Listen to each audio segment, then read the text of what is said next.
Hey guys, Mike here. So today's cult classic review is 2014's The Grand Budapest Hotel, starring Ralph Fiennes as Gustav. In The Grand Budapest Hotel, a writer encounters the owner of an aging hotel who tells him the story of when he was a lobby boy at the Grand Budapest Hotel, and so we have The Grand Budapest Hotel. So guys, this is a movie in the series before watching and reviewing it today. I had not seen it before, and other than the fact of it being set in the Grand Budapest Hotel, I didn't really know anything else about this one. I knew that Ralph Fiennes was the star in it, I knew that it had a great all-star cast, but again, not really all that much I knew about it. But honestly as well, after watching the Royal Tenenbaums, I was really looking forward to watching this one. So, what did I think of the Grand Budapest Hotel? First of all, I just have to get a couple of nitpicks out the way. I thought there was an unnecessary amount of layers put to this one in the opening. Basically, the Grand Budapest is a book that is being read by a person, and in the book, the writer tells about when they met the owner of the Grand Budapest Hotel, and he tells a story about when he was a lobby boy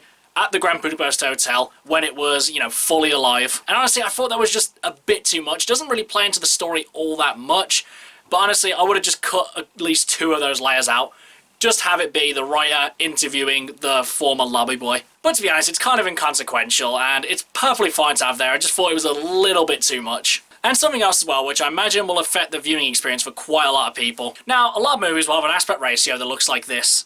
I never understand it. I'm just there like, make it full screen, show us everything that's going on. However, the Grand Budapest Hotel has an aspect ratio that looks like this.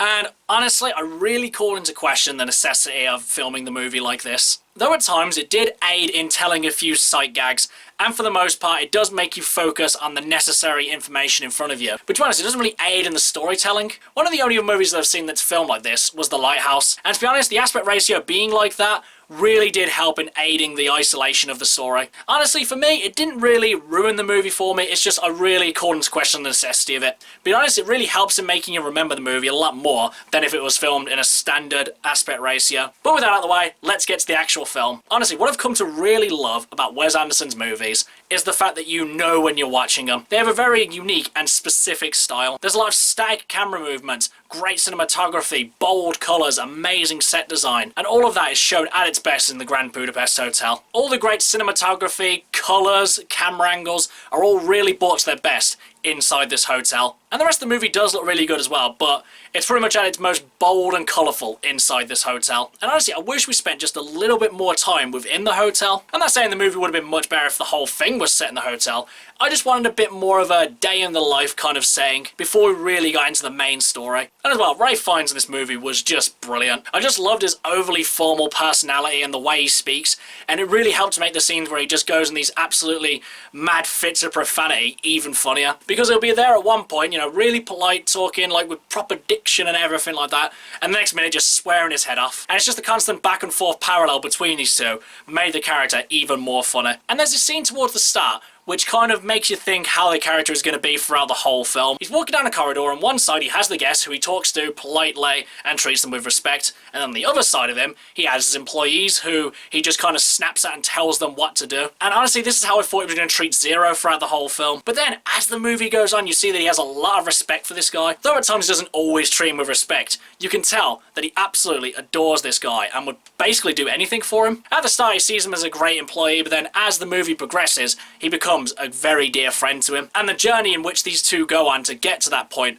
was very well earned and very well told. And as well, I love the times when he tells a story through silhouettes or miniatures. Now, I have no idea whether he actually used miniatures, but in these certain scenes, it does look like miniatures. And they help to give the movie just a little bit of variety. And in, say, the chase scenes, they just give a lot more life to them. Because, you could have just done a bog standard, chase, but it's made all the more funnier when you see these miniature-looking things just zipping by the screen. Now, the Grand Budapest Hotel is now the third Wes Anderson movie that I've seen, and honestly, I would now say that it is my new favourite Wes Anderson film. Obviously, not that I had that much to compare to, but still, nonetheless, it's now my new favourite. Though I would say I did prefer the characters from the Royal Tenenbaums.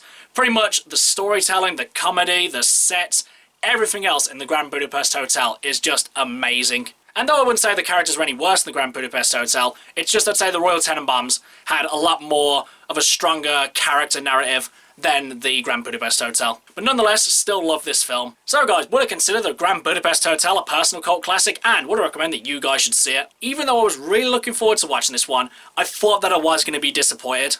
I thought that with Wes Anderson having a much bigger budget, he would lose a lot of the things that make him so unique. But in actual fact, having a bigger budget allowed him to be more expressive, allowed him to show off the things that makes him great, such as his direction and his comedy. And honestly, I really enjoyed this movie a lot more than I thought I would, and the Grand Budapest Hotel is the most recent movie to come out in this series. Before, it was Wolf of Wall Street that came out a year just before this one, but now the Grand Budapest Hotel is the most recent movie in this cult classic series. And the only reason I wouldn't call this movie a cult classic is because, you know, it only came out 6 years ago. It hasn't been given much time to, you know, breathe or age. But honestly, other than the fact of how young this movie is, it definitely does feel like an amazing cult classic and an amazing addition to Wes Anderson's collection of movies. And even though it is now my new favourite Wes Anderson movie, I wouldn't consider it a personal cult classic. Maybe in a couple of weeks or years, once I've really allowed this movie to sink in, I may change my mind, but as it stands right now, I wouldn't consider this one a personal cult classic. A good movie nonetheless though. But as for whether or not you guys should see it, honestly, I would highly recommend you should check this one out, because